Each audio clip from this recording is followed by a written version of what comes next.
Yes, I'm sitting here watching Game 5. I already know what I'm gonna say. I already know who's gonna have to recant some of these stories. He talking about all of some Toronto fans, but all I got is facts, straight facts to back my stuff up. I don't know what he got, but I know what I bring to the table.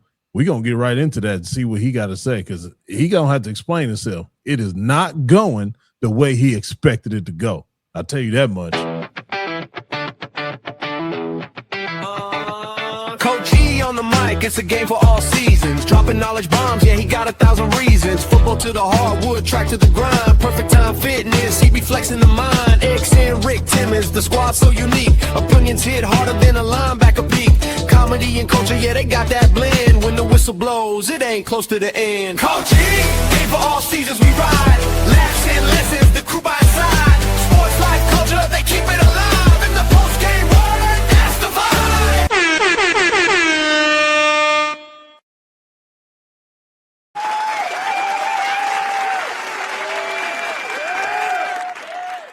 That thunderous applause is so welcoming. I want to welcome everybody that's listening and watching to another episode of Coach E Game 4 All Seasons, brought to you by Perfect Time Fitness and Meal Prep with your boy Coach E, local neighborhood high school football, basketball, track coach, strength coach, Twinsburg football program, speed, agility coach at Perfect Time Fitness. You know, the thing I just previously mentioned. Head trainer at Perfect Time Fitness as well. Ladies and gentlemen, to get in touch with this show, you have two ways that you can do this now. The first is the old school way that we had the whole time. Email the show, game4allseasons@gmail.com. We can reply to you. We can put your post up on this channel here. We can put it on the screen so y'all can read along to what we see, and we definitely will answer it. The second way, we getting caught up in 2026. We going with the new technology. You can leave a voicemail. Yes, we will play it. 216-452-2608. Give us a call. Let us know what you're thinking. Let us know what you want to comment with. We will play that comment. So don't be alarmed if you hear your voice on the next show. If you come with some quality voicemails, we just ain't going to throw no other regular trash on there. It's got to be some quality entertainment. You can watch the show on YouTube. Go to YouTube, hit that search bar. Coach E, Game for All Seasons. Type that in. It will bring you to that, and you will see all the comments. You can see, because there's a lot of comments going on. We will get to that. You can see every piece of entertainment that we have on this thing. First, I want you to subscribe. Then I want you to like it. Then I want you to share with friends and family and strangers too. We need all the people that we can get. Also comment. Like I said, those comments are going crazy. So I appreciate y'all. Keep commenting. The other thing is you can download this wherever you listen to your podcast at. We are available audio only as well too. We got all that out the way. We got to get to the show. So let me introduce my peoples. On the left-hand side, I got Gundarina Cavs hat again. What up, Zen? What's going on, Coach E? What's going on, Coach E? But again, I will keep it short and sweet. Oops. Mistake. It's supposed to be on me. But what's good, Coach E? Well, you know, we're going to get to all the goodness because we got plenty in store. On the middle, we got vroom, vroom, vroom. Gentlemen, start your engines. Ricky Parisi. Did I mention he's a Hall of Famer at our alma mater, Bedford High School? If I didn't, I'm going to do it anyway because that's a hell of an accomplishment. What up, Rick? What's happening? What's happening? And you know, when I get on here, the first thing I'm going to talk about is that F1, baby. And it's back this weekend down in Miami. And it's an interesting weekend, too, because we got what you call a sprint race. What is a sprint race, Coach Rick? What is a sprint race? So we take the whole race and kind of shorten it down to 19 laps. It'll take about an hour, but the races, they get to run flat out around the track, go for, like I said, 19 laps, no tire changes. It's kind of just a prequel for the real race that's on Sunday. So you can jump on Saturday, you can watch the sprint race, and then after that, you'll have the qualifying session. Now, qualifying session, that sets the grid for on Sunday. And then Sunday, you got your main event. I think it's coming on about 2 o'clock.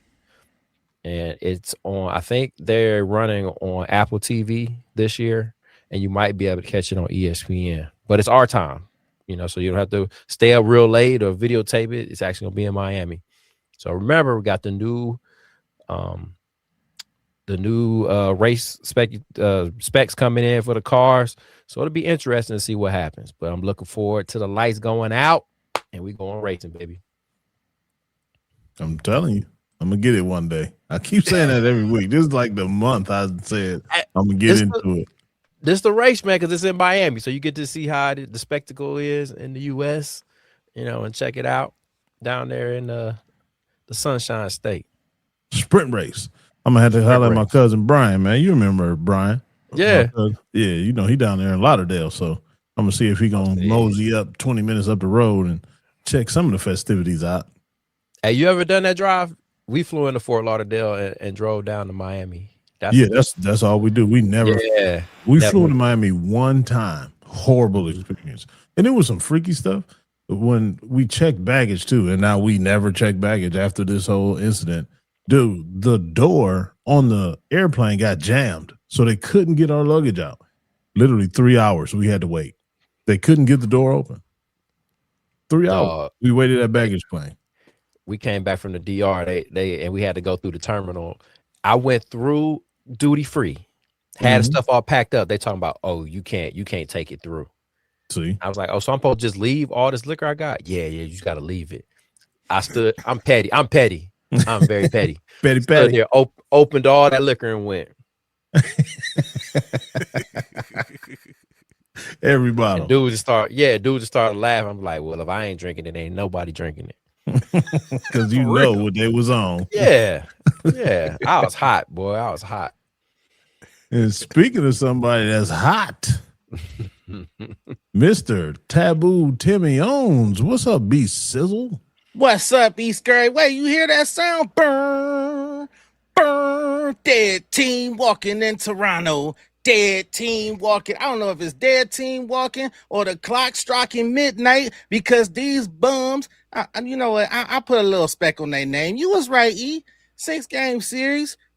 Scotty Barnes. Shout out to him. The rest of these bums, they role players. Scotty Barnes, yeah, I give him some kudos. Anyway, we talking Cavs. The right side of history. One more thing. I was trying to figure out why it was on Peacock. I was like, why is it on Peacock? But you know what else is on Peacock? WWE, because that other 2 games scripted, total script. They had to match it. They called up. They said, Kenny, take your foot off the gas. Let's entertain a little bit. Let these bums look like they good. Yeah, bums, Toronto bums. Cavs. Not your boy, but your favorite grown-ass man, Mr. Taboo Timmons. And I'm happy. 116, 124. I'm happy. What's up? All these Toronto fans in here, they was like, now they're like, rare. We caged up them dinosaurs. Caged up. And you know what else pisses me off, Zen? And Rick, you too. Whenever he says the score, he always says the lowest number first. Do y'all pick that up? He always does that. I don't understand that. Yeah, say the best for last, see? It's always the winning score first or the leaders first. Then you go down to the lower. My man goes lower to higher. It's just a sports rule. Oh, I'm sorry. You don't understand sports because you're a homer. I do. You can't show me the rule. It's unwritten. Damn right it's unwritten. Everybody in America knows it, as well as the United States. Where the fans can tell. Stay tuned, y'all. The fans already told all these sports heads something that was gonna happen. Well, we gonna get to that. Oh, fans win. All right, but first, before we get things going, so we got to talk about our Super Bowl that we had last week. And so, for those who don't know what I'm talking about the NFL draft. So our Browns, it seems like the overwhelming sentiment is that the Browns took a real step forward and upgraded their talent overall on the roster. Now, Coach E, he dropped a couple of videos breaking everything down, so I do recommend you guys going to the channel and checking those out. But I want to bring this to the table since Coach E done gave us his breakdown. Of course, he's going to give some more. But B and Rick, what stood out to you guys? What did you like? Is there something that people aren't talking about or not talking about enough? About the whole draft or just just the our draft draft in itself. general? Yeah, anything about the draft itself. Uh-huh. Look, it looked like B revving to go. I'm going to Go ahead, B. Go ahead, B. Go ahead, B. Yeah. This for F1. Rum, rum. Is that how you do it? Rum, rum. Yo, they ain't talking enough about the momentum that the fans told this coach head up there to my top left. He was and then he was like Survivor. You know the videos, they got the camera in their face and they was wrong. He was like, I was wrong. Andrew did his thing. I was so wrong. And he had to do that confessional video because the fans told him that Andrew Berry was going off of his momentum of last year, and this is brilliant. Nobody's talking enough about how brilliant Andrew Berry was in this draft. We hear it a little bit. We hear the Browns won the draft. We hear all kind of great things. But give them some kudos. You already did, man. But the rest of the world, put some respect on Andrew Berry's name. He came and he conquered. You know what I'm saying? So that's what I'm talking about. This is some great picks, and I'm excited about the season.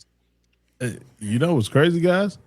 Everybody that I hear talk about the draft lead with Andrew Berry and the Browns. So I don't know what he's not hearing. They don't talk about last once again, I forgot he doesn't listen to national stories. He's a homer. Okay. Sorry. That's what I was going to ask. Is that a home everybody or is that a national everybody? Every national story I've heard, they lead with Andrew Berry and the Browns. Literally those words. This year, but I'm talking about you got to combine 2025 and 2026. They have. I ain't heard it. I mean, I listened to all about no great draft, good draft. I saw A-. I saw a B+. No, this is a goddamn A++. And it's 2 years running that the fan in me, Mr. Homer, told you and had a premonition about. Try to tell you, I said, he ride momentum from last year. He coming in this year. He gonna do his thing, and he did his thing. All right, look, Rick. Well, I'm gonna go nationwide with mine, but I think a lot of it, the Ohio State pipeline dominance, like a lot of Ohio State players drafted, and that says a lot about the program and where it is and where it always has been. 4, 5, 6. Yeah. And another thing I thought was kind of I was reading this article where it was saying about the weird QB market that some teams might have reached for the QBs that they wanted. And the biggest one that stood out to me was the Rams and the QB that they took. And it was a story. Yeah. And there was a story that I heard that I guess the GM was really good friends with the dad of the QB. And that might have been the reason why he got drafted where he did. But McShay was not a fan. He was not. You could tell he was not at all happy about the pick that they got. So I thought that was interesting. Did you hear how you answered the phone? Say again? You hear how McVay answered the phone? Ty Simpson said, "Hey, coach." He said, "Oh, hey." Damn, for real? Yeah, it's on recording. Yeah. They've been playing it everywhere. So that's wild. That is wild. Okay. Hey, Coachy, you want to give him a little tease of what you broke down in the video? Yeah, Byron alluded to it a little bit. I did give Andrew his credit, and I did mention that if you pay attention to what we've been dealing with the last couple years before last year and this year of the draft, we had a certain somebody in the office that happened to be a heavy number computer guy. You know how I feel about the analytics. Hate it. Hate it with a passion. I like stats. I hate analytics. So he's just proven the fact that he was being told what to do by the analytic guy. So now Andrew, they took the kitten mittens off, and he did what he was supposed to do. I like the way he's been drafted in the last 2 years. I'll say it again. But now it just continues to show DePodesta was way too powerful in the draft. And Kevin and his personnel, horrible decisions as well, too. So DePodesta and Kevin's gone. Better draft. All right. Yeah, Now, now that we've got the draft out of the way and we know who's going to be on the roster for next season or going into training camp, I should say. You know, the over what be? You know what? Oh no. Okay. I'm sorry. I should have known. Okay. I think he know because y'all was right, man. It was reports that QB1 pretty much already decided. Dang. All right, let me do my lead in first, brother. Please, Yeah. please. Just let me do it. I thought it was I want to talk about Drew Allard, but go ahead, man. I'm sorry, man. We got Drew Allard. Yeah, that was classic what he did.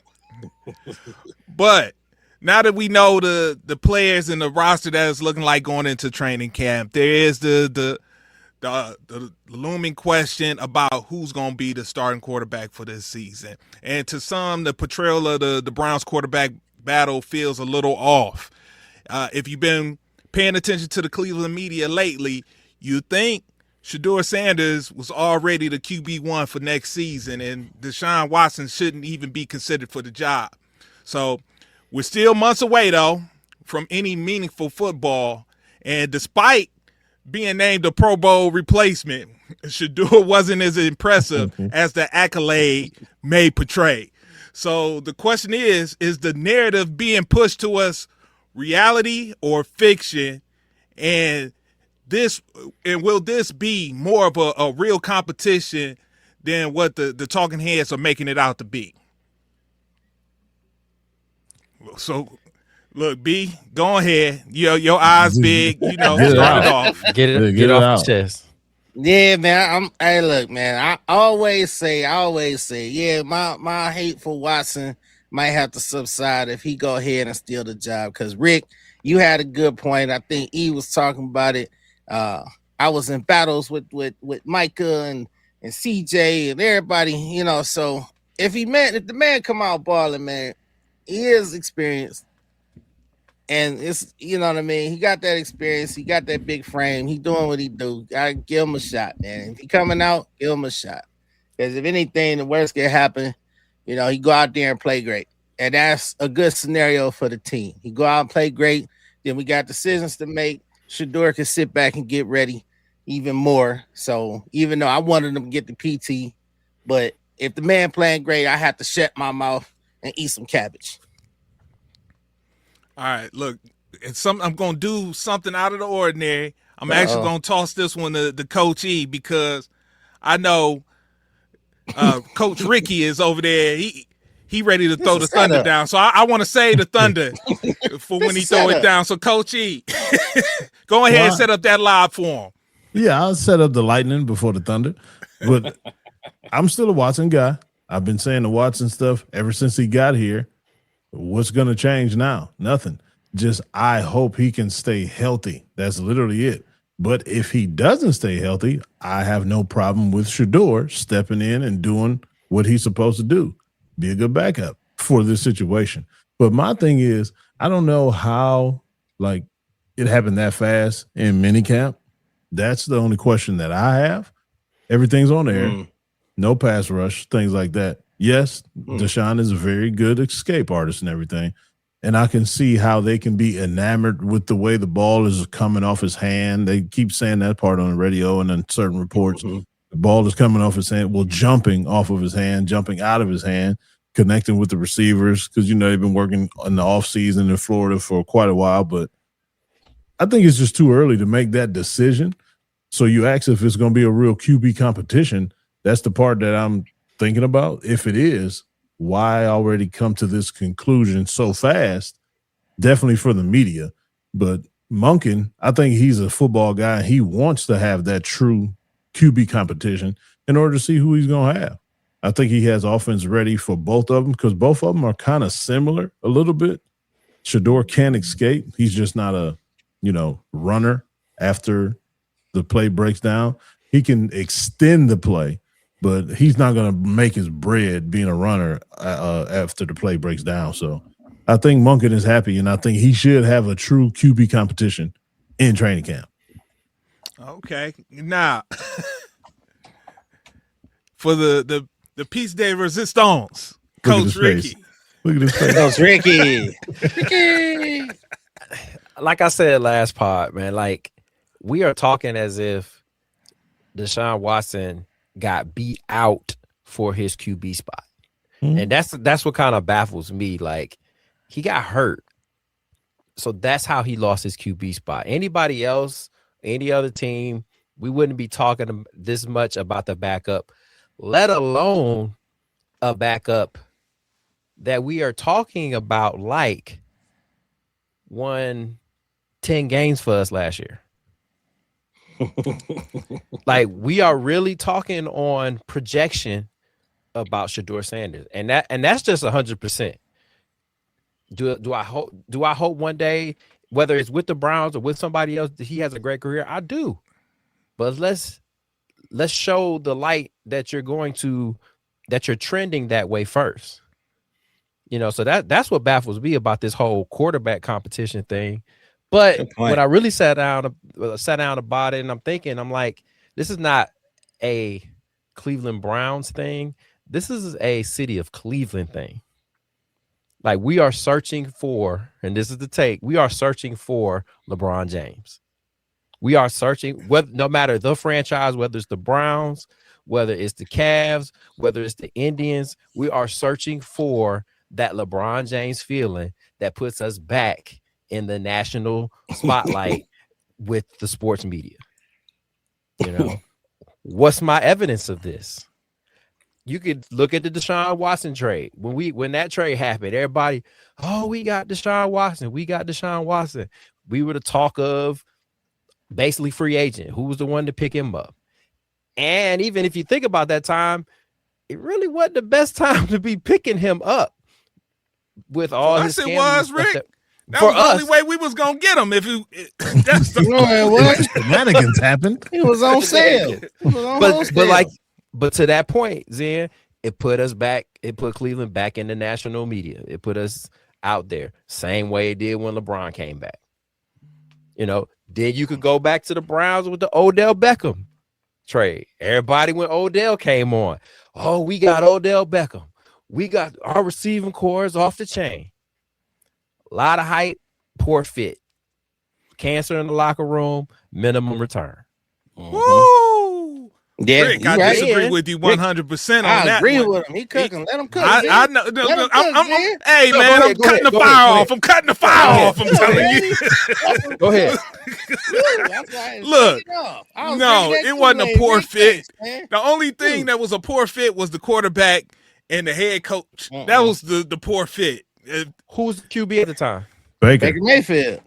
And Which they goes thought to my Baker third was point. supposed to be more than what he Yeah, but was supposed OBJ to was be. putting that cancer in the locker room, though. He was. That's he was my putting third cancer in point. too, though. Baker Mayfield. I'm glad you said that, Zed, because Baker Mayfield was number 3.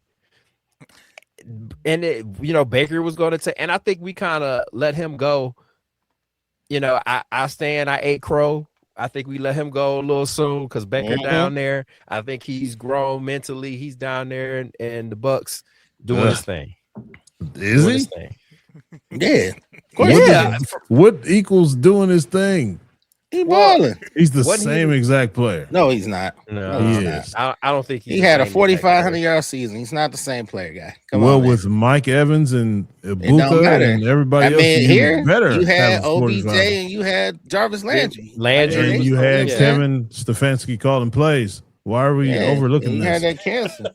But Rick, man, I'm glad you said some stuff, man. Real quick, man. I was drinking that Kool-Aid too, man. I that's a really good take. It's a little far though to say LeBron, but it's right on cue because everybody sold Sanders as something he wasn't. Like Jake Paul going out there fighting a real boxer, getting his jaw broken 2 places. That's Sanders, and Hunter. They out here, they are the equivalent of Jake Paul. So I bow to you for that one, Rick. You got me. Hey. You got me back in rehab, man. I understand what he's saying. They're not saying he is Jake Paul. He's saying like the sentiment of Right. So they ain't out here playing football, but the hype that was around Right. him, like So he got never real boxers. franchise. Like, no, he's not. Yeah, Like, no, and he had the let's worst slow QBR down. in the league last year. Like Rick So, Rick got good points. Like it's no competition. Like it wasn't like he came out and won 10 games and he had the worst QBR in the league. He stunk. But Come on. I mean, I can understand your QBR argument, whatever, but did he not win more games than any other quarterback that played here last year? Yes or no?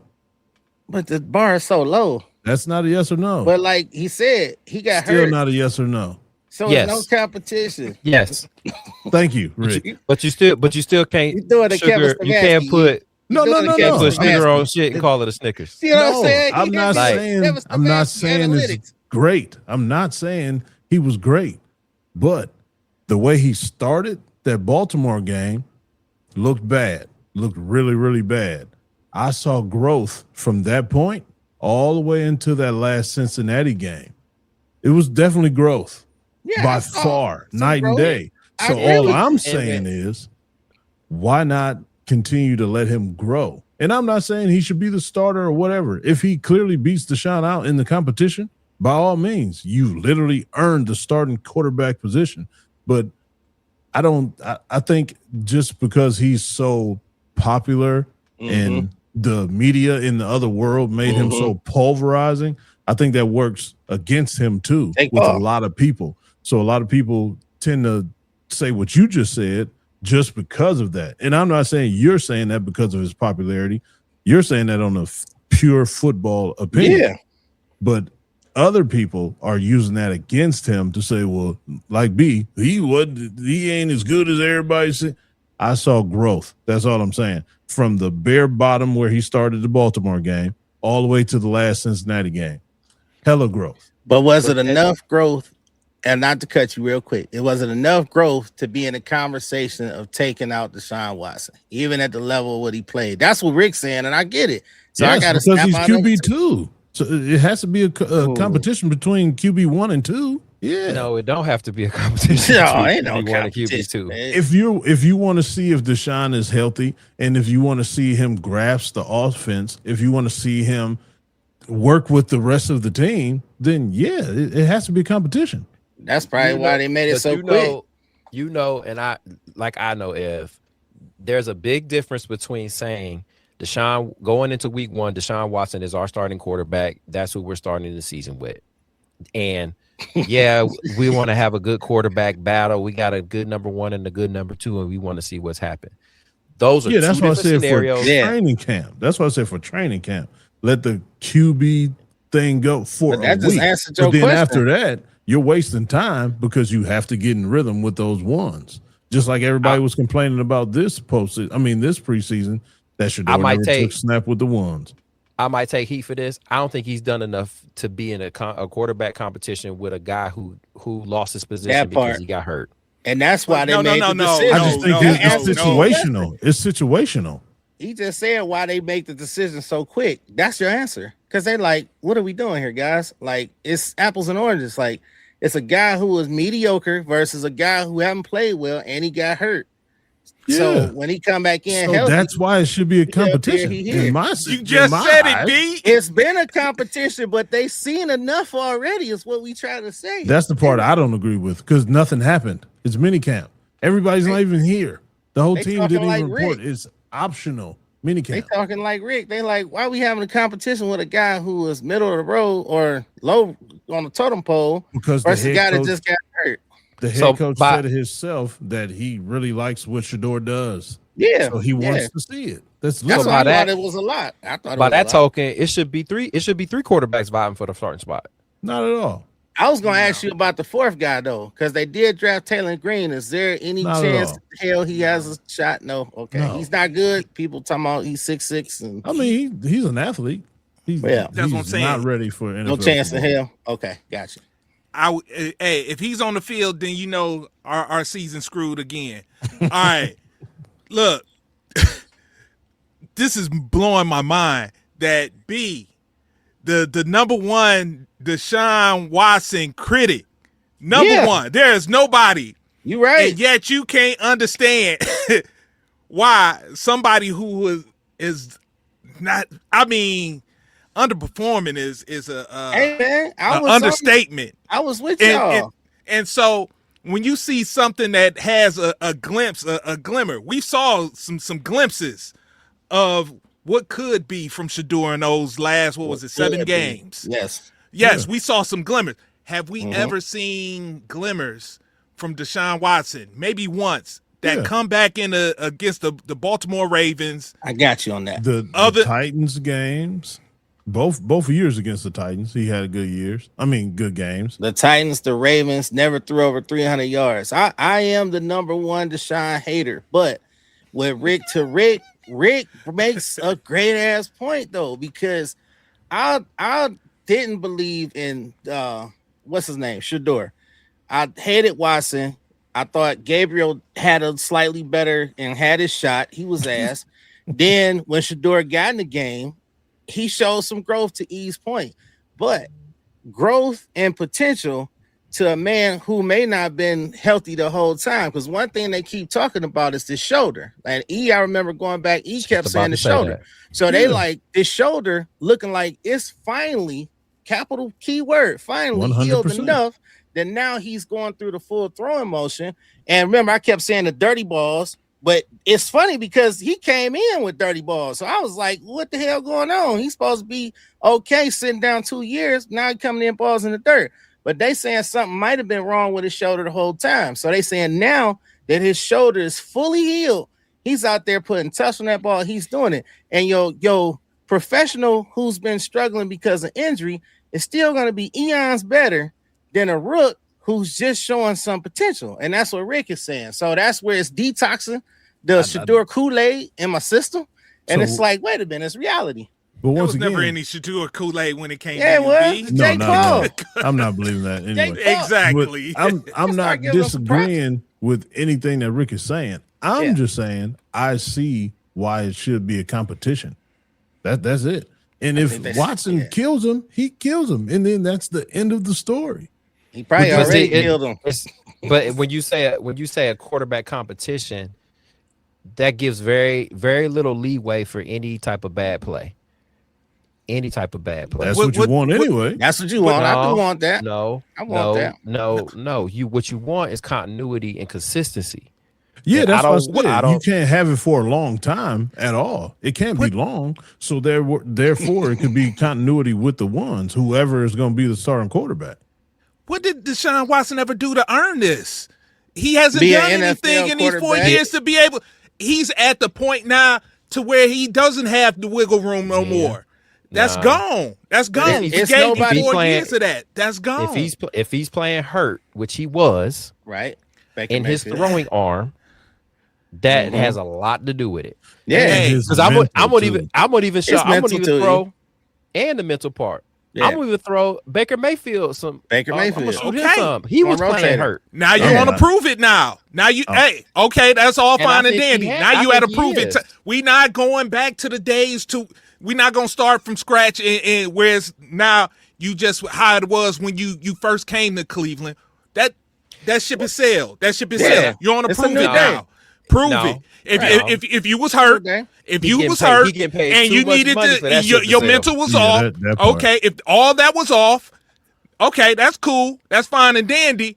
But now you got to prove it. Then You got to prove it. you got to go out here and And- show it. You don't. You no longer do you get the wiggle room. No longer do you get the franchise QB face of the franchise anymore. All that's gone. All that's Yeah, gone. nah. If you want it back, you're gonna have to prove it. I don't think that's gone just because of the money's in. The money is the elephant in the room, and the money carries a lot of weight. Nah, but it's got the that for a performance reason. too, though. The performance. You got it for a reason. He ain't performed though. He ain't And once earned again, that shit. At I all. still think he's going to be Deshaun of Houston this year. I do, because I I'm hope still a so. Deshaun guy. His mental is better. He's healthy. I think he's going to be good. So you I've been already saying sold that too. ever since he's been here. I've literally been saying that every single year. Like B Yeah. say, play the tape. Yeah, you sold. You sold. Then he should get the job over Sanders. Yeah, But it's honestly, not. It's yeah. not. It's Yeah. not gonna roll like that because Cleveland fans are in search of another LeBron, and Shador is their LeBron for the. Now on that part, Browns. we're gonna be in don't- the headlines anyway. Because no matter how bad we are, we're Yeah. in the headlines for the most random things ever. The Browns make their own headlines. So that part, I don't think we'll ever have a problem with that part. Number What- one selling what I- jersey. And I'm saying this sitting here in Dallas, where I turn on the TV and on First Take or on one of those sports shows, the Brown is a leading story Yeah. because of Shador. Because Yeah, that's what I said, the popularity.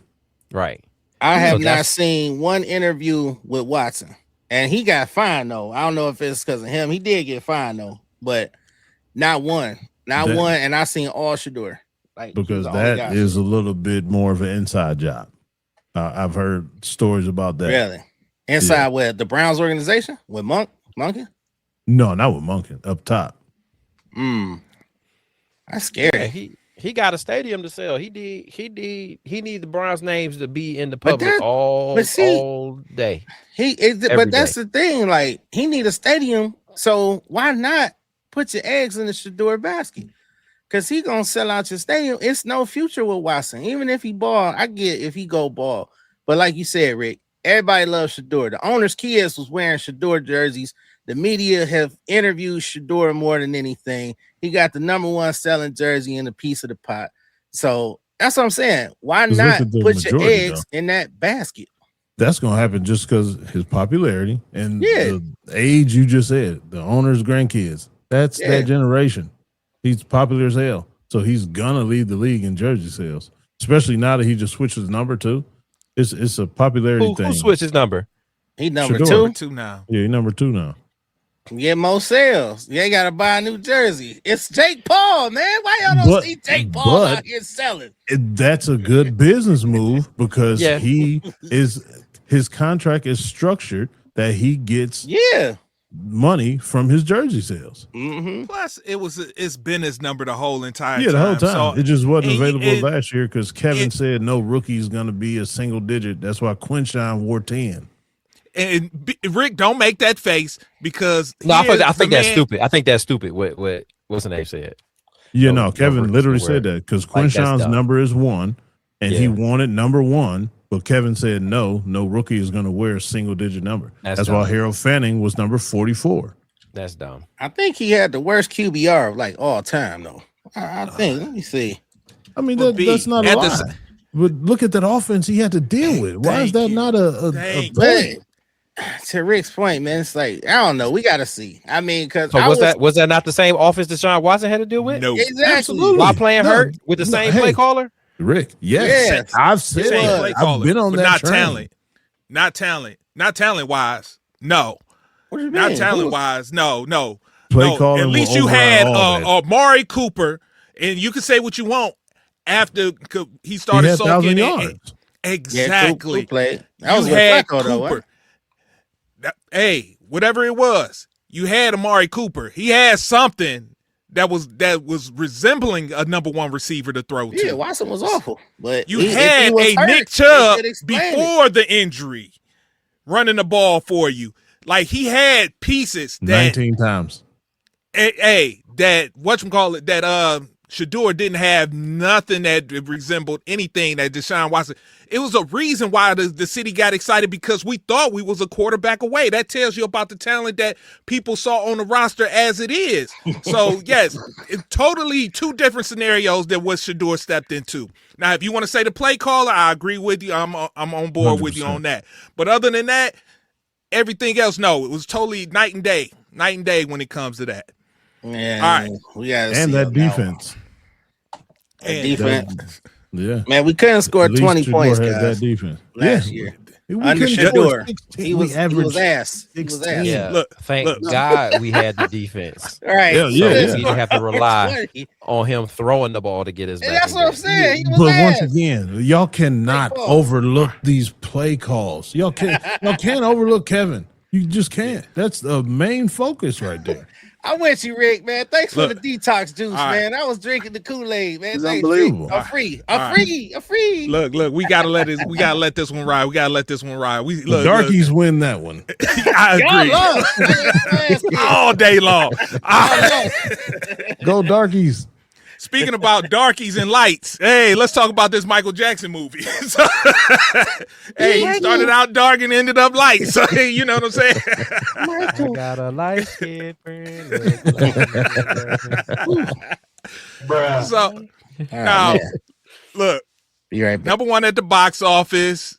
Everybody and their mama went out to see it. Critically, it's been panned. Is what 27% at one point in time on Rotten Tomatoes. I don't know if it's still there at 27%. I don't trust those numbers. I See, don't mess with Rotten Tomato. Yeah, I think it's the whole thing. But sorry. So, Go yeah, ahead. yeah. but hey, look, we were supposed to go. Our homework assignment was to actually see this movie, but only one of us did the assignment. So, Coach E, where does it stand? Is it Rotten Tomatoes bad, or somewhere in between all the hype train that came around the movie? Did it live up to the hype, or is it somewhere in the middle? It's definitely kid and play. What is that? Too much one? hype. Good, hold on. It's too hype. It is really, really good. I love the movie. I really did. And it was so like authentic that at one point in time, not one point in time, several times, you had to literally like, damn, is that him for real? Like you had to do that a couple times on some performance scenes and on some just speaking line scenes. You literally was like, whoa, this is crazy, because I had to second guess, is he dead? Or is this old footage? And there's a couple things in there that people may not know what he did with. Should I say that? I think it's a spoiler alert. No. Yeah, I think that's a spoiler alert. Okay. But spoiler alert. Say it, man. Because I heard it before and I didn't believe it, but they mentioned that part in the movie when he did the I'm Bad. Mm-hmm. That was the one with the parking garage, right? Yeah. Yeah. So I heard that story when I was younger about like those were real Bloods and Crips and stuff in that movie. Yeah. I mean, in that video. Was it I'm Bad or was it Beat It? Yeah, sorry, Beat It. It was Beat It. I don't know. Yeah. Dog. Yeah, that ain't a spoiler. That ain't a spoiler. Yeah. Yeah, it was real life Bloods and Crips. Like it was serious. And they showed how it all came together, which I was like, oh wow, that's really crazy that he pulled that off like that. And you know, Michael Jackson, true enough, he's everybody's favorite. He was the greatest entertainer and all that. But the hood dudes really messed with him, like at a very high level, and that blew my mind. He really wasn't. Yeah. No, he really was. But go I mean, ahead. he's man. from Gary, Indiana, absolutely. But we all know how he turned out. But it just showed too, like when we were younger, all you heard was the wacko jackos and how crazy he was. But he just wanted to be a kid, man. And he never got the chance to just be a kid. Because when he was 5 years old, he was asked to be the leader of this group. And he had to carry the group, and he had to work the hardest. He had to be the best. He couldn't have an off day. He couldn't do anything wrong, or it was such a big spotlight on him from his dad. And I thought it was weird that, like, they literally called him Joseph instead of like dad. They never said dad. They kept saying Joseph. I thought that was really weird. But anyway, he just wanted to be a kid, man. And they showed a lot of instances where he did so much stuff, whether it was donations, whether it was spending time just with other kids when he got older, because he just saw them and was like, man, I bet that's fun to just be a kid because I never had that opportunity. So that explained a lot of things that when we were little, the media would spin a couple things like, man, he's weird. Why is he doing this? He just wanted to be a kid. It's interesting that you brought that up. So it's interesting. He wanted to be a kid. We would look at Michael Jackson and be like, ooh, we want to be like Mike. And it's so funny, like the whole dynamic is like, maybe not to you. I'm talking about early Mike B, not later Mike. I'm talking early Mike. Like I never wanted to be like Mike. But With you saying that, the later Mike makes sense when they break it down the way they did. It makes sense, and you kind of be like, "Damn, I like way feel bad for feeling like that about him when I was hearing all that stuff." And like, it really makes you second guess things. And it's a movie; it might not be 100% factual. It could be just movie stuff, but it was definitely points in there like, "Damn, I feel sorry for this dude." And when you was younger, you never said that. You just believed everything you heard. I agree. I agree. All right. So yeah, no, I just found that interesting because when you're a kid, you looking at Mike like greatness, and you trying to chase that greatness that Mike's already achieved, and he like, man, it's not what it's cracked up to be, kid. Like, what I'm saying? He over here showing kitchen table and eat cereal. I just want to play with some toys in the room. You know what I'm saying? And they put another part in there where he was in the stores with regular people because he just wanted to be in a toy store, buy toys, and go home and play with them because he either one, never had the time, or he just couldn't do it. Wasn't allowed to do it. Dog, they said there was I think it was talking to Michael or Magic Johnson. They said Mike came to a Laker game, was sitting courtside. They had to stop the game and he had to leave because people was just acting crazy. They could not even play the basketball game. Yes. People was wilding because Michael Jackson was there. Like, can you imagine that type of fame? Like, it's another level, man. Never ever wanted any kind of level of fame because look, I just want to be a David Foster type cat, like, because that level of fame, you can't do nothing, and they all become weirdos. And not only that, they all have to perform the same damn songs over and over and over because people don't want to hear all the other shit. They want to hear the hits, the same things. But every song was a hit. Mike was definitely hood. It's a story where he whooped Tupac ass, and his voice was capped. Because they said his voice was deep, like what up, dude? Yeah, so that's Joe's son. Yeah, that's Joe's son. Joe whooped his ass. You think he gonna be soft? Getting his ass whooped like that? Come on, man. Look, I got so many places I could go with that, but I am not. Come on down the rabbit hole, man. Don't touch it, Zen. The oven is hot. The oven is hot. Do not touch. I want to say so much more, but I cannot. Nah, yo, but as parents, you want your kid to, you hoping that your kid can, you want them to have a normal life, and do great things. But isn't there a piece of you to want them to achieve that top tier when it comes to greatness? So how do you manage that? No, when you're raising a kid, you know what I'm saying? If you know what I'm saying, to they're able to handle it if they indeed do reach that height. Great question. Yeah, go ahead, Rick, because I saw you for me. Mm-hmm. I want them to achieve their greatness. I don't want them to achieve greatness. And if their greatness is greatness, then okay. If that makes sense. Like, I don't want I just want them to be. Go ahead. No, Rick, don't you? So I'm not a parent, so you schooling me, right? Yes. So I always assume that every parent sees that greatness though in their kid. That's not the case. Nope. And I think that's where you go wrong in trying to, like, Trey is never going to be LeBron James. Like, no matter what we do, it's reality. He cannot be LeBron James, but he could be Trey Perez, and whatever his greatness is of being Trey Perez, that's what I want for him. And there takes some lessons and some discipline and some, resilience and some things that I want him to learn from LeBron James, but he still has to be who he is. That's what I care about as a parent, and that he can take care of himself and be a upstanding pillar in society. And very well spoken. And to piggyback that, I totally agree. But the second part of your question is, you said, will they be able to handle it if they do reach that certain stage or status or fame? Yes, because I prepared them for that if and when they do get there, just was the way I raised them, because I already know I kept it wholesome with them. I kept it real with them. And hey, let's just keep it real. Sometimes you got to humble your kids. Yeah.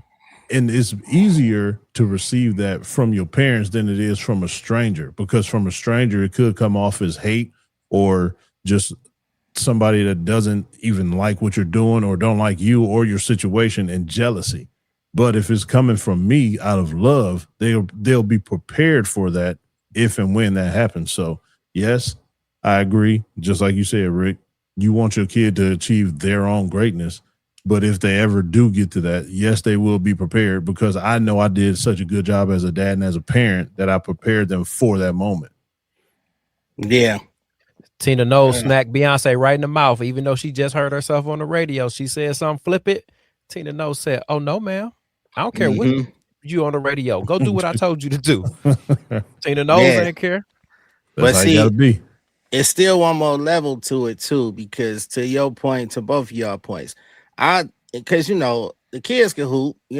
I've seen other kids do things, and to get to certain levels, like Rick is saying, they have to sacrifice. Like, look at the sacrifice that Mike had to make, and look how it turned out. It could be successful to the rest of us, but to be that prisoner that you can't even go enjoy some toys, you can't even go to a game, you can't walk down the street, you got to sustain this lifestyle, you got such a responsibility. I mean, he might have loved it, but he might have also hated it too. So in order to get to that level, the sacrifice to say, I wouldn't push my kids to do it. And if they chose, like Rick said, if they chose that path, I would support it 100%, because we all know the sacrifice that you got to make to get to those levels. You ain't being no kid. You practicing or playing or making songs, studio, dancing, rehearsing, dribble, all this stuff, man, to be that great. So all these kids with that success, man, they had to sacrifice childhood, and I wouldn't wish that unless it was chosen. Good stuff. Good stuff. They talk about, you choose, like B said, I want to be a professional basketball player. I said, you just use the word professional. That's a grown person job. Mm-hmm. So you talking about doing grown people things to be in that profession right now.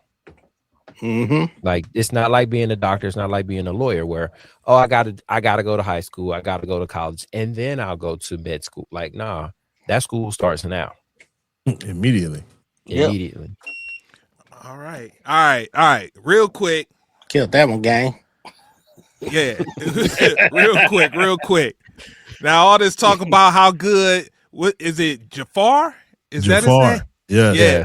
Is all that talk about Jafar and how great he did his role, made us go down the road. Rick threw in a video from Kev on stage where he said this is the best performance in a biopic since Jamie and Ray, and had our group chat on fire.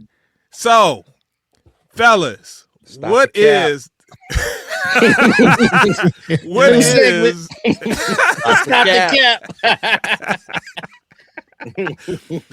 so what's the best actor or actress that has played a role in a biopic? Man, I can't just give one, man. It's several. Look. Hey, he said it right. Jamie and Ray is hands down number one.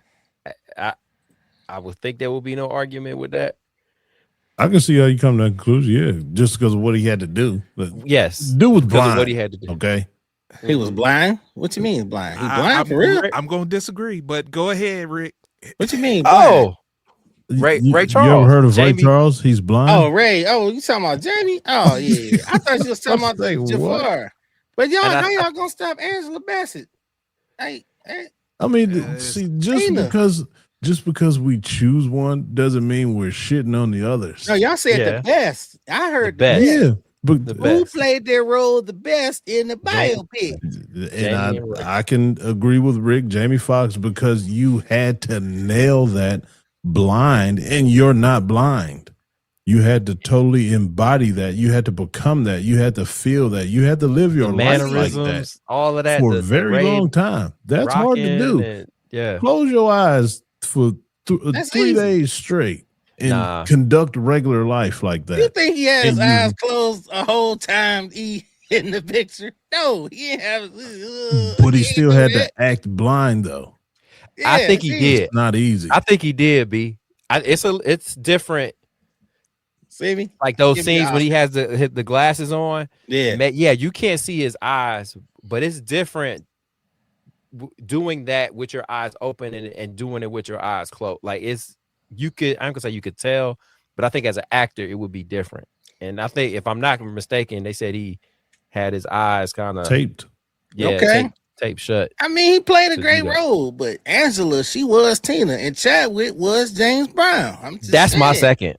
That's my second. That was a great Chadwick movie. and James Brown. One y'all missing. Okay. Never seen it. Who? What's it? Drop it on his head. King Richard. I love that movie. I was the only person who liked it. Never seen that either. Man, he was such a weirdo. But if we're gonna say, as far as recent, and I haven't seen the Michael pick, so the way everybody talks about it, I'm probably gonna fall in line. Y'all know recently, my favorite person to play a role in a biopic was my man from Get Out when he played Fred Hampton in Judas and the Black Messiah. Excellent. Now, of all time though, it's still going. Denzel is Malcolm X. It's still for me. Well, he got a cheat codes in because Denzel is Malcolm X. I think none of those conspiracy theories. He's literally Malcolm X. I'll show you some pictures. He's literally Malcolm X. That's cheap. I was with you on another level, B, like Denzel's mannerisms and just his philosophy. He is Malcolm X. He is not the clone of Malcolm X. I'm not going down. He's a my third eye closed on that one, brother. My third eye closed on that one. Y'all ain't ready. I don't even know what he's talking about, guys. You don't know. Exactly. No, I don't know. You don't know. It's all right, man. You don't know, man. Get with me if you want to know the truth. Come to the Taboo Timmons perspective, man. If you want to know the truth, I'm poaching fans. And you know why, Zen? Like, I'm gonna say I got a problem. He did a great job in it, but I felt like Denzel and Hurricane pulled a little bit from Malcolm X. What? Oh, yeah, just the character. Like, I just when I saw Hurricane and I saw Malcolm, I'm like, oh, he kind of. That was a real pick too, a biopic. Hurricane. Yeah, Hurricane Carter. Yeah, I love that movie. That was good. But yeah, I was about to go say lines though. That was real. Chadwick Boseman is James Brown, man. Brown. Before we move on, I must say the performance scenes on this movie is unbelievable. The way he got these dance moves down to a T, and I do mean down to a T. Just like I said earlier, sometimes you really had to say, like, damn, is that him for real? It nailed it.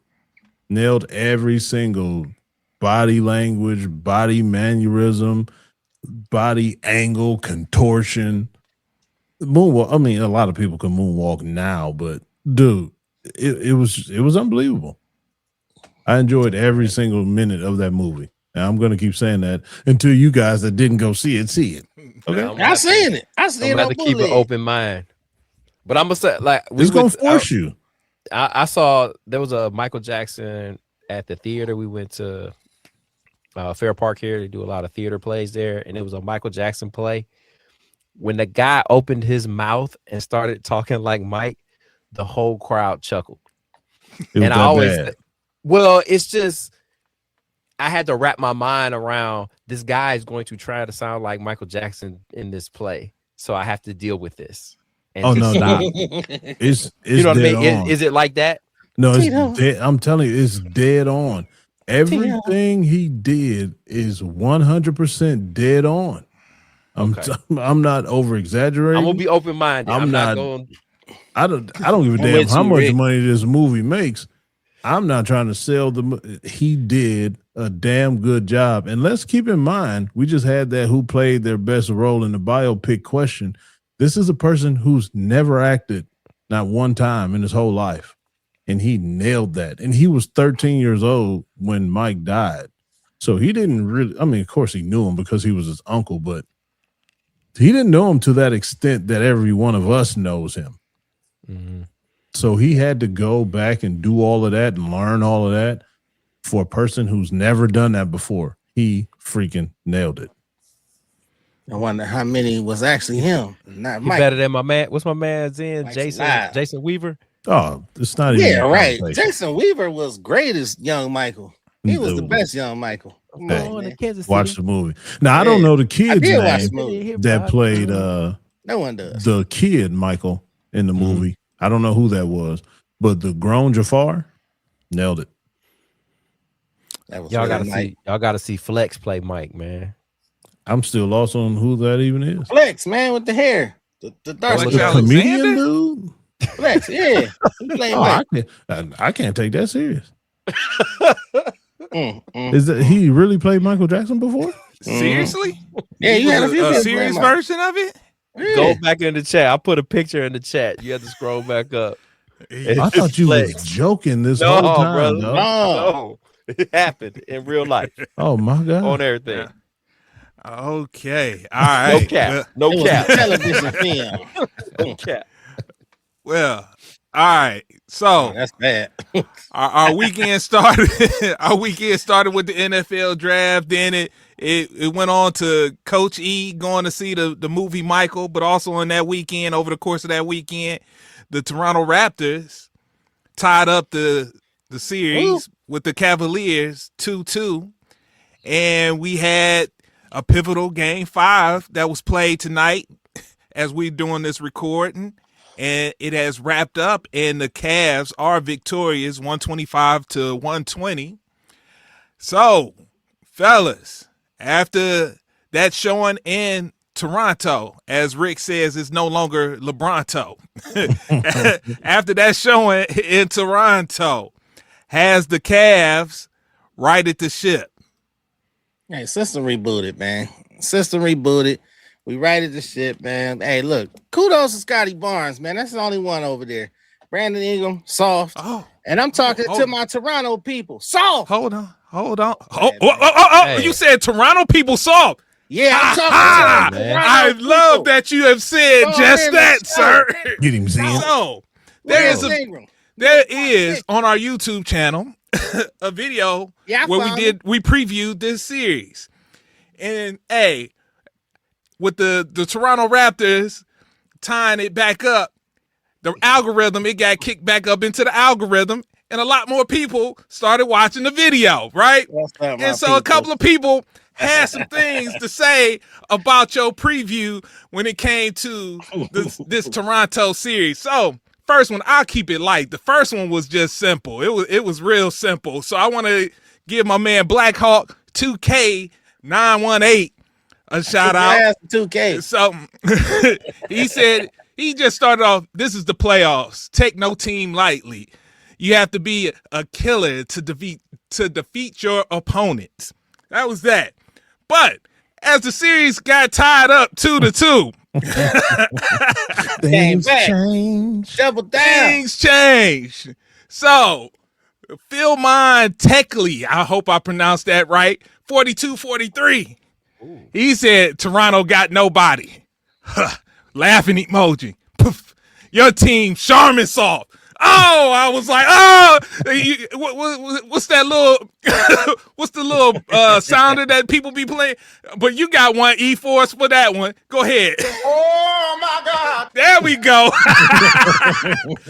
He said, your team is Charmin soft, B, after losing those 2 games. So Hey, we right at the wrong note. Hey, first off, shout to you fellas for watching, man. We appreciate you. But now I gotta talk my shit. Hey, man, Scotty Barnes, kudos, Scotty Barnes. That's it. That's all y'all got. You got James Brown, Scotty Barnes, and you got Mr. Birds and backup drummers and band players and microphone holders. Because the rest of them bums, hey, look, Scotty. J.R. Barrett had 25 and 12. Oh, and Barrett. I said Barrett. I did say Barrett. Yeah, because before the series, he said all they had was Brandon Ingram and nobody else. Yeah, no, before I the do series, remember that. go back to game 1 and 2. Even in they losses. Oh, no, don't do this. Even in they losses, I said, hey, when you're lying, that's when he's got to get the close-up of you, man, when you're out here lying. I said they had 2 in the losses. I said they had Scotty Barnes and R.J. Barrett. And I don't like Barrett, but he played. But other than that, man, the rest of them bums, man. I said they had them too. No, you might be right, man. JR, what's his name ain't showed up. Brandon Ingram. Y'all try. I don't look at them bums. He showed up one game. He had 23. He averaged the most on the squad. Scotty Barnes outside of that. And Barnes Gimpy, see y'all in trouble, man. The clock strike midnight. It's time y'all go home. Glass slipper turned early, turned ugly. The ugly stepsister that showed up. Dead team walking Toronto. Hey, we putting y'all Raptors in cages. It's over. Yeah, LeBron told us over. Our 12-game streak is over. I'll give y'all that. It was cute what y'all did. Cavs. We back. We had to battle this. But I'm glad we did this because it gave us some adversity. The adversity to scrap. The adversity to fight. And then when the script writers wrote in, then they said they turned us loose tonight. We came in. We played. Both teams played good. But Cavs was just better. We are better. This is like a 1-8 team. But even the 1-8s is battling right now. The 2-7s is battling right now. All the script writers got all the underdogs, even all at the same time, making it interesting. So this is just another one of those series. Cavs. That's all I gotta say. Cavs. Because we about to. Hey. Am I allowed to go? Yes, you are. Let me tell you something. I tried to tell y'all from game 1. No, let me redirect that. I tried to tell you Taboo, game 1, even before game 1, I gave you the unadulterated truth. I gave you the game plan. I gave you how the games were going to play out. I gave you every single thing you needed to hear. You refused to hear it. Why? Because you're a Cleveland homer and takes truth as hate. So your favorite comeback is y'all heroes, your team, dinosaur fans, Toronto fans. No, it's just the truth of how basketball is played. I literally have facts for you. I told you before the series started, you wasn't going to see that pick and roll no more. Have you seen the pick and roll this series? Game 1 and 2, yes, I did. You did not see a game 1 and 2. You did not see a game 1 and 2 because Jared Allen has been playing like a bum. Evan Mobley, nothing but facts, brother. Nothing but facts. Say it. Nothing but facts. They are both soft. I told you this. What Andre Miller say? Mobley had 25. Mobley had 25. Let's not forget he had 25. Go ahead, Zane. It's so funny that you mentioned. I heard Andre Miller. So hold on. Let me cue that up. Blue hell is Andre Miller? And why are we talking? What you mean? Who the blue hell is Andre Miller? Probably your point guard. The second best, third best point guard the Cavs ever had. Ever. It's Evan Mobley. While he's talking shit, so is Richard Jefferson. They ain't never been no dominant big man. Y'all come with them bums talking. But they know the have they played with them? Basketball. They wasn't big men themselves. Channing They Frye never said they were big men. They were talking about your big man, just like everybody else in the league talks about your big man. But go ahead, Zane. I'm sorry. 25 points, man. 25 points. And I need to see Mobley step up. I'm sorry. Guy make $200-some million. I don't know why he's on the perimeter on the three-point line shooting threes. Need to be in there banging with the big boys. Stop being talls and be bigs. That might be the best thing you've ever said as an analyst. Wow, that's one of the best. Right, thank you, Andre. It's true. Stop being the tall, and you got. That's just gonna get used on air tonight. Be big. Look, here's the difference. Mitchell from New York, he is a big man, and when it comes to when they play each other, or Jalen Duren is a big man. Paolo Banchero, Wendell Carter Jr. Those are big men who are tall. They establish themselves. They're physical in the paint, right? They create space for their guards. They set mean screens. I don't see any of that fire from the two big men unless they're involved early in the game. If you know that, some big men need to get the ball early in the game. get them the shot so that they're involved on the defensive end and be physical and win their matchup. When they don't win the matchup, you don't have a chance. There you go. Go ahead. I'll throw it back to you. And now, to be on that subject, I told you lineups like this give us problems. This is not as bad as the Indiana series, because if it was, we would already be at home. But this is that lineup that gives you problems with your talls.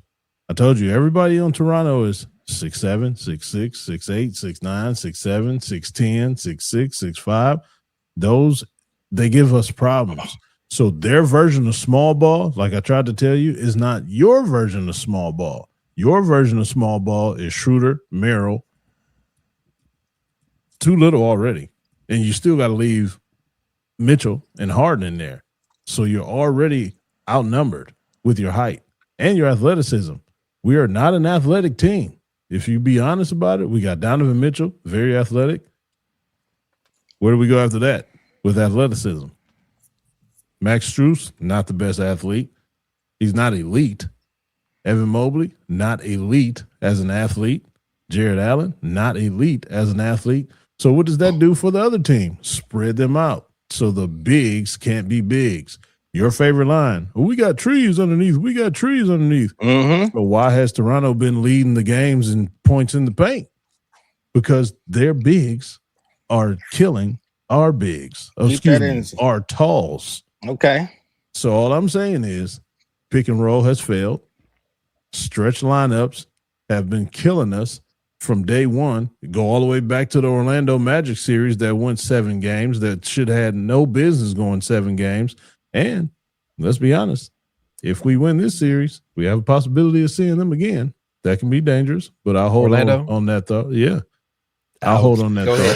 Go ahead. Yeah, hold on that thought. Until we learn how to have a killer instinct and finish the deal, because you did not show up in Toronto, not one time.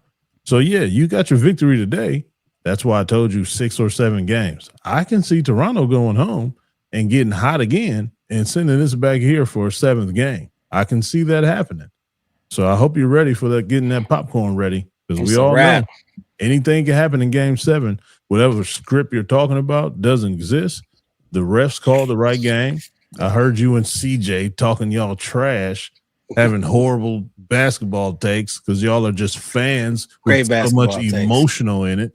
But hey, to each his own. I'll wait till Rick drop, because I'm gonna give you some stats that's gonna straighten you out, young man. Okay. I'll wait after Rick though. Oh yeah, my only thing is the big even being physical, because I'm kind of on my Kobe right now. Job ain't finished. We still gotta close out the Raptors. But the next round playing Orlando, that is the same type of team, and they're more physical. And those are the things that give us problems. So they're doing all this without Quickly. They don't even have their point guard. Yeah. It would be a different story if they had Quickly. So first of all, let me straighten E out on these stats while y'all taking shots at our big men. First of all, Evan Mobley that day had 25 points. Big 3. What is he averaging on the series? Hold on. Game 3, he had 8. Fella. Hold on, big fella. Tonight, what was the score? 125, 120. Kudos to Toronto. They shot 125, 120. Keep that. That's 5 points, right? That's 5 points. Evan Mobley, 23 points, 8 of 13 shooting. You know what he had? 3 blocks. You know what Jared Allen had? 3 blocks. Even at 2-pointers apiece, that just took off 12 points off the board, young man. So when teams can't shoot consistently outside, like the fan told you, they got to come to the forest with the trees. 3 blocks apiece. What did they have the other right games, there. please? We lost those games. We lost. So bring that up. You have to bring that up. We're We talking about a tonight. series. We're talking about the series. We talking about the series. I gave you Yes. another stat, 25 points. Another stat, E. Mobley, 23 tonight.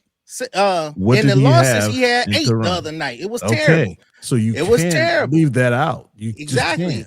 But y'all kill me with this narrative Like they ain't There's doing no shit in the narrative. It's paint. the truth. Like they just totally soft. We saw them boys dunking. We saw Dean Wade dunking. We saw Allen doing his thing. Now, one thing I give you credit to is they did have more of an answer for Allen. Once they saw, for whatever reason, we were struggling on the shot. They went in. Oh Lord, hold on. Let me stop it. They went in. They clumped in on Allen, and every time Harden tried to force the ball into Allen and tried to do the things that was just been working, like you said, they clumped in and say, y'all got to make the shots from outside. Once y'all start making it from outside, then we'll come out the paint. They did that. And Allen has failed to the wayside. One game, he had 10 to start out. They clumped. Another game, he had 3. This game, he had 9. So I give you kudos to that because our outside shooting has been terrible. Today, it picked up for both teams. Go ahead. So why in game 3, the last game into game 4, your bigs that you're talking about that do all this blocking and rebounding, in the last 5 minutes and 57 seconds of the game, they did not have one defensive rebound. 5 minutes and 57 seconds.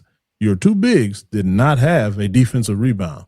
I tell you why. Because, and again, I can't say enough because what Scotty Barnes realized is that the Cavs is a half-court team. Scotty Barnes. Now, the rest of them, they still ain't running like Barnes. Barnes ain't give them a chance to set.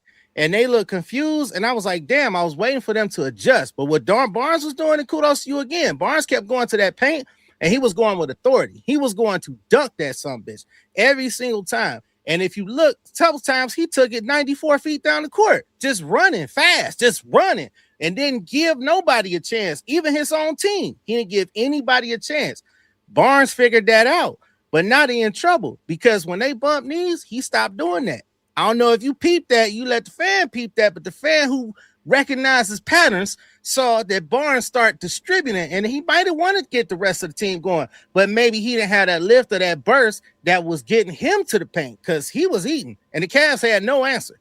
And the only answer they had was Dean, because he couldn't quite clear Dean as much as he did Evan Mobley and Jared Allen. He couldn't clear him quite as much, but it still didn't matter because he bumped him enough and put the shot up over his head and still hit the shot. So Barnes was cooking, but Barnes is gimpy now. I don't know if that knee gonna be healed up. He was gimpy in game 4 too. He was gimpy in game 4, yes. But I don't know. He came out tonight impressive and with a motor. If you look, it was going to the hole until he collided knees with Jared Allen. Ever since then, he started distributing. So I don't know, man, if that carried, but I just want to give you that stat, man, because y'all keep poo-pooing on Evan Mobley and Jared Allen.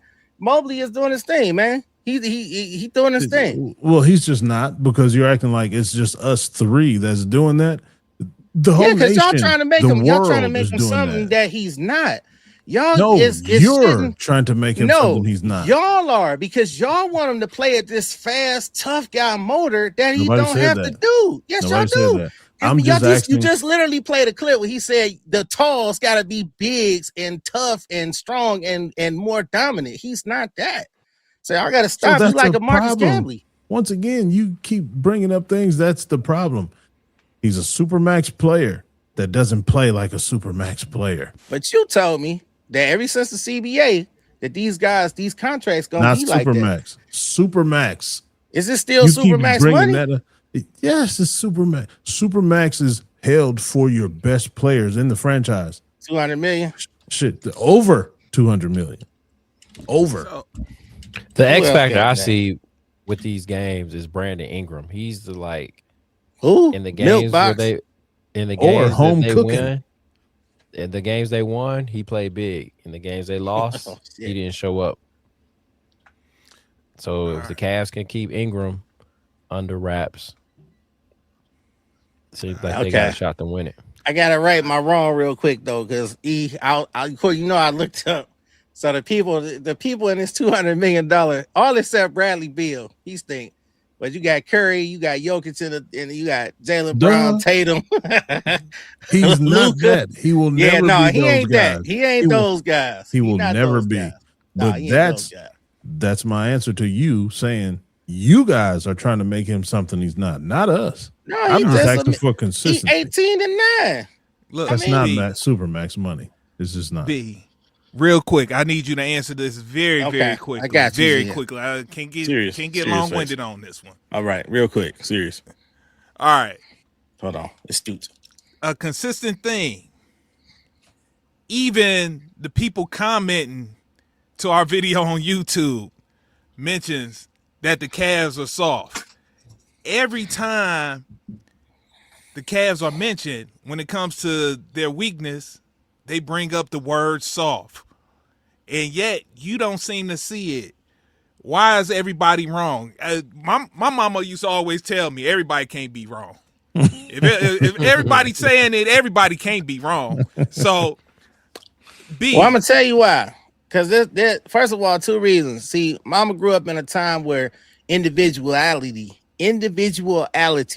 existed. Now is the days where people watch this person and that person say this and this person say that. So you got a whole train of people following somebody that's absolutely wrong. Plus the fact that this is not that NBA. This is not the 90s Pistons NBA, fellas. You guys got to stop this narrative like the NBA is tough and big and scary and run by the thugs anymore, because OKC is not scary. They're fundamental. Okay. But they're tough. They don't get punked. They don't get punked. Dort is very physical. When have you seen them get punked? When have you seen them get punked? 90s scary? No, they are not. But Nobody. We're not meeting that level of it, though. We're not even meeting that level.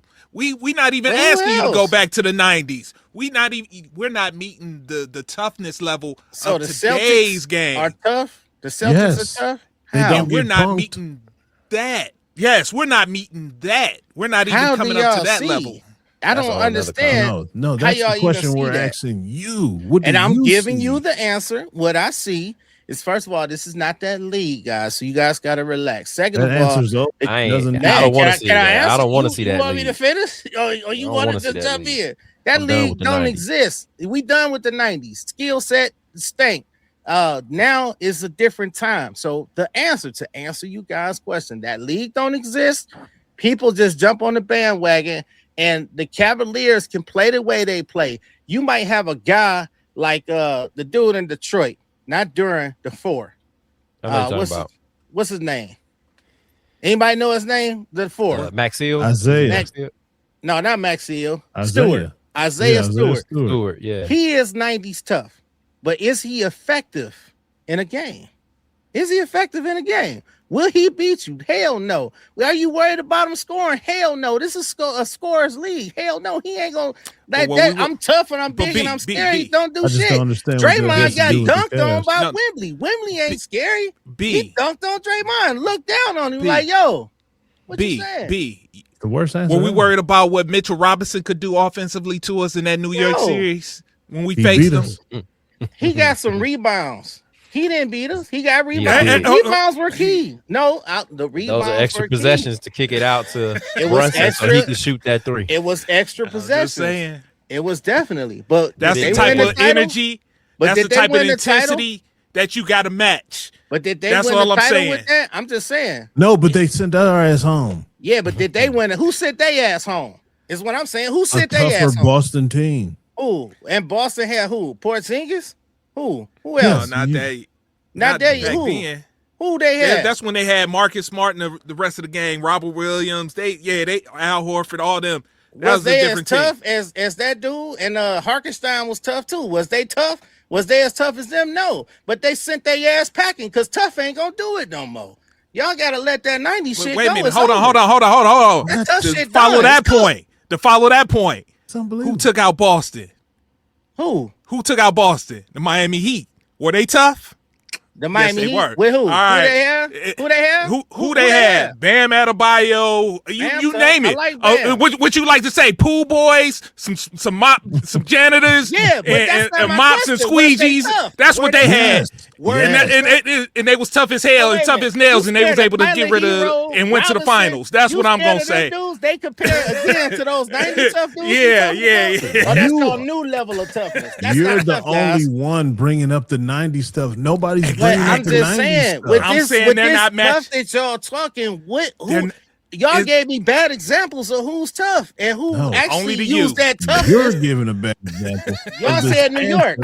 You said Bam. You're not answering it. You said Bam. Outside of Bam, Bam ain't OKC mighty tough to me. They tough. You say Chet Holmgren is scary and tough. No, he's tough. See, when you're lying, that's when that camera zoom in every time, man. He's tougher. He's tougher than Evan Mobley and Jared Allen because every time he plays, Evan Mobley, you scared of goddamn Chet Holmgren? That's the question. He said, "Why is everybody saying the Cavs are soft?"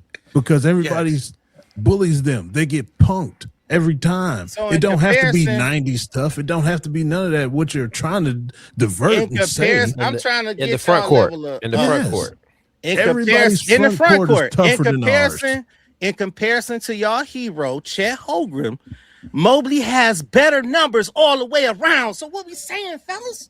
Check the stats. All the way around. Y'all hero, Mr. Tough Guy. Ooh. Here we go with the stats. Man. We had this conversation before. Yeah, come on, man. He's not scary. Yeah. He's not scary. Had this conversation before. Guess what? And it was neck and neck. He's scary. We're saying he's tougher than your two bigs. That's it. And all I'm saying is in the grand scheme of when it matters, what does it matter is what I'm saying. Because OKC, they're a great team. They play great fundamental WNBA ball, if you ask me. They play fundamentals.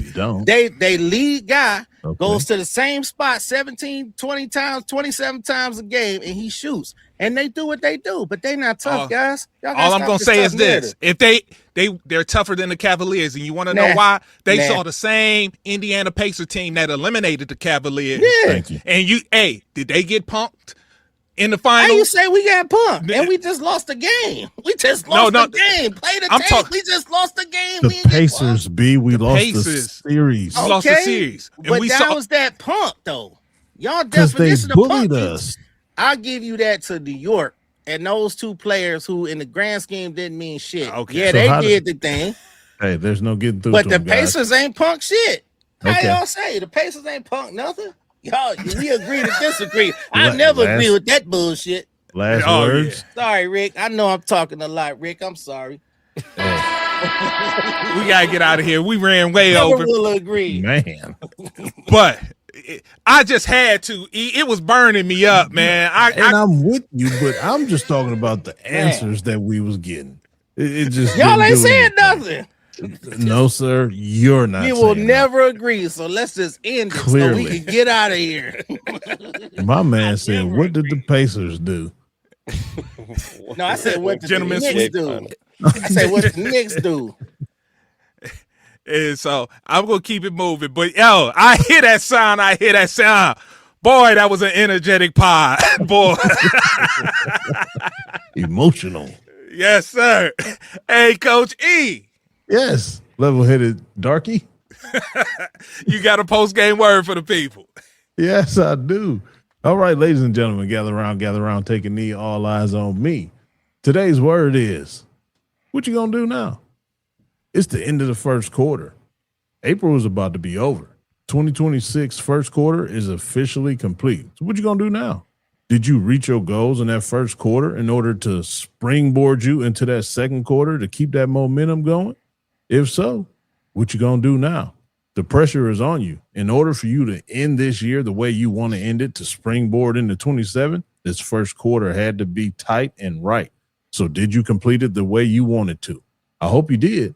If you didn't, you got another quarter to get it together. Start well and hard on this second quarter because that's going to be springboarding you into that third quarter. So what you going to do now?